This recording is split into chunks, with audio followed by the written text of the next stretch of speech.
وہ خیال جس نے ہر چیز کو شکل دی۔ جنگ کے ایک سال بعد ملک کو اقتصادی بدحالی کا سامنا کرنا پڑا، جس نے اپنے شہریوں کی زندگیوں کو خطرے میں ڈال دیا۔ وہاں کھانے پینے، کپڑے، پناہ گاہوں اور دوسرے وسائل کی کمی تھی، جس کے نتیجے میں سچیرو کو اتنی گیس بھی نہیں مل سکی کہ وہ اپنی گاڑی کو بازار تک لے جا سکے اور اپنے خاندان کے لیے کھانے کا سامان خرید سکے۔ ایک دن سچیرو کو ایک جنریٹر انجن ملا جو جاپانی سامراج فوج کا تھا، جو اس دوران جنگ میں وائرلیس ریڈیو کو طاقت دینے کے لیے استعمال کیا جاتا تھا۔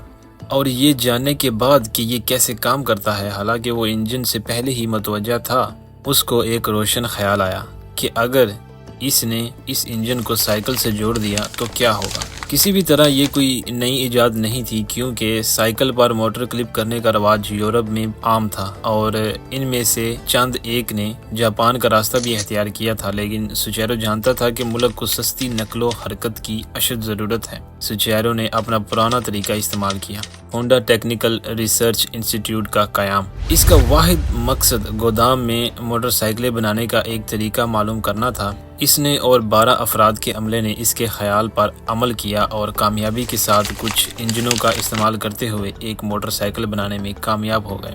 دیگر اسپیئر پارٹس کی طرح یہ نئی سائیکلیں بھی فوری طور پر ہٹ ہو گئیں اور وہاں ملک کے مختلف حصوں سے آرڈر آنے لگے۔ جلد ہی سچیرو کے استعمال شدہ انجن ختم ہو رہے تھے، اس لیے اس نے اپنا ایک ڈیزائن تیار کرنے کا فیصلہ کیا۔ 1947 میں اس نے تاپے کا انجن مکمل کیا اور پہلی بار ہونڈا کا نام مشین پر نقش کیا گیا۔ سچیرو نے 1948 میں ہونڈا موٹر کمپنی کی بنیاد رکھی۔ جاپانی مزدوروں کی مدد کے لیے موٹر سائیکلیں بنانا صرف ایک مسئلہ تھا۔ سچیرو کو اپنی پیداوار کو بڑھانے کے لیے مزید رقم کی ضرورت تھی، اس لیے اس نے ایک کھلا خط لکھا جاپان میں تمام 18,000 بائیسیکل شاپ مالکان کو کہ اس نے ایک حل سوچا تھا کہ جس سے جاپان دوبارہ ترقی کرے گا۔ ان میں سے 3,000 کی طرف سے مثبت رد عمل آیا اور انہوں نے اسے وہ رقم فراہم کی جو اسے ایک سال بعد اپنی پہلی کھیپ شروع کرنے کے لیے چاہیے تھی۔ موٹر سائیکل کا ماڈل ڈی تیار کیا۔ اگرچہ ماڈل ڈی ہونڈا کے لیے ایک بڑی کامیابی تھی، لیکن یہ موٹر سائیکل بہت بڑی اور بھاری تھی اور اس کی وجہ سے صرف چند لوگوں نے سچیرو کی موٹر سائیکل خریدی۔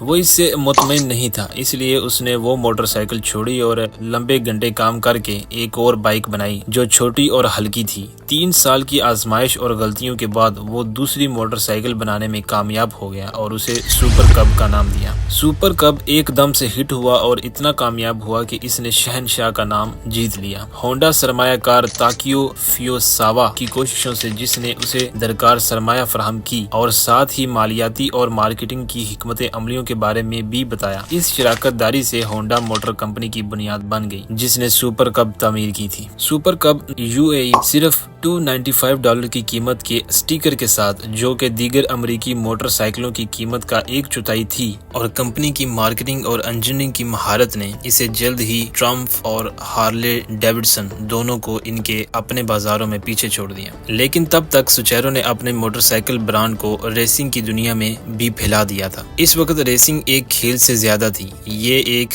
مینوفیکچرنگ کمپنیوں کے لیے نمائش کا سب سے بڑا پلیٹ فارم تھا۔ اپنی کاریں اور موٹر سائیکلیں باقی دنیا تک پہنچانے کے لیے اس نے پوری دنیا کا سفر کیا، ریس میں اپنے حریفوں کی تمام موٹر سائیکلوں کا مطالعہ اور جانچ کی۔ در حقیقت اپنے پورے کیریئر میں جب بھی کوئی معیار طے کرنا ہوتا تو وہ ٹریک پر جاتے۔ انہیں یہ نہیں پتا تھا کہ ایک حریف ہونڈا اس معلومات کو گھر لے جائے گا اور ان سب کو پیچھے چھوڑ دے گا۔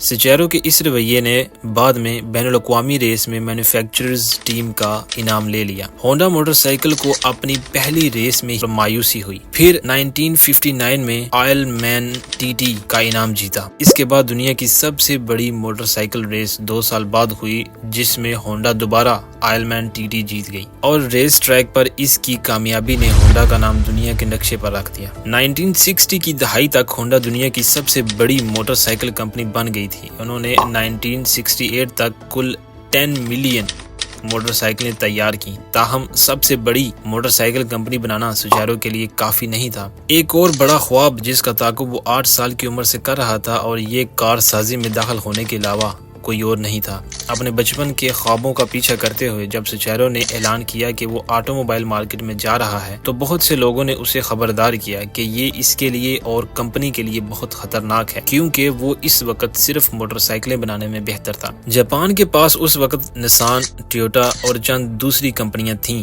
جو آٹو موبائل مارکیٹ کی مشکل دنیا میں مقابلہ کر رہی تھی۔ جاپان نے سوچیرو کو قائل کرنے کی کوشش کی کہ ملک کو کسی اور کار ساز کمپنی کی ضرورت نہیں ہے، لیکن سوچیرو نے ان کے دلائل پر کام نہیں دھرے۔ ہونڈا نے 1963 میں اپنی پہلی آٹو موبائل T360 منی ٹرک کی ریلیز کے ساتھ شروع کی، جو ایک چھوٹا لیکن قابل اعتماد پک اپ ٹرک تھا۔ بدقسمتی سے منی ٹرک نے کبھی زیادہ توجہ حاصل نہیں کی اور جلد ہی اس کے بعد کمپنی کا پہلا ٹرک چلا گیا۔ سپورٹس کار S500۔ یہ S500 ایک 2 دروازوں والی روڈسٹر تھی جس میں 4 اسپیڈ ٹرانسمیشن 80 mph تک پہنچنے کی صلاحیت رکھتی تھی۔ یہ ایک چھوٹی کار تھی لیکن یہ ہموار اور چلانے میں آسان تھی۔ افسوس کی بات یہ ہے کہ اس ماڈل کی صرف 1300 کے قریب کاریں بنائی گئی تھیں۔ اسے ہونڈا کی اب تک کی نایاب کاروں میں سے ایک بنانا ان کا مقصد تھا۔ لیکن بالکل اسی طرح جیسے سوچیرو نے اپنے موٹر سائیکلوں کے ساتھ کیا، ہونڈا اپنی کاروں کو ریسنگ کی دنیا میں لے آئی۔ ہونڈا نے 1964 کے بیلجیم گراں پری میں اپنا فارمولا 1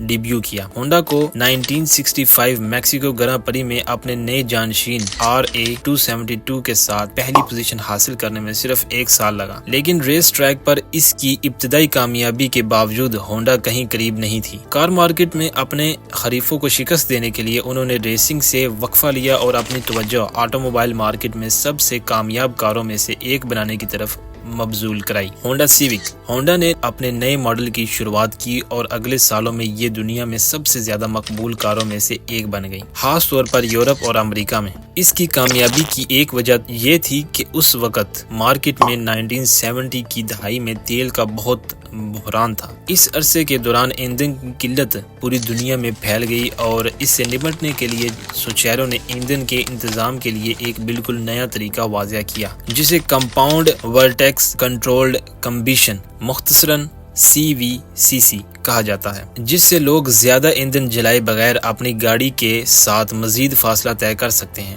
ہونڈا سیوک نے اپنی گاڑیوں میں کیٹالٹک کنورٹر شامل کر کے ایگزاسٹ گیسوں سے پیدا ہونے والی آلودگی کے مسائل سے بھی نپٹا۔ یہ ایک ایسی چیز تھی جس پر دوسرے بڑے کار ساز اس وقت زیادہ غور نہیں کرتے تھے اور بالکل اسی طرح ہونڈا تیزی سے چل رہی تھی۔ آٹو موبائل مارکیٹ میں مقبول ہونے کے باوجود امریکی شہریوں نے اس کو ضرورت کے مطابق ہی خریدا۔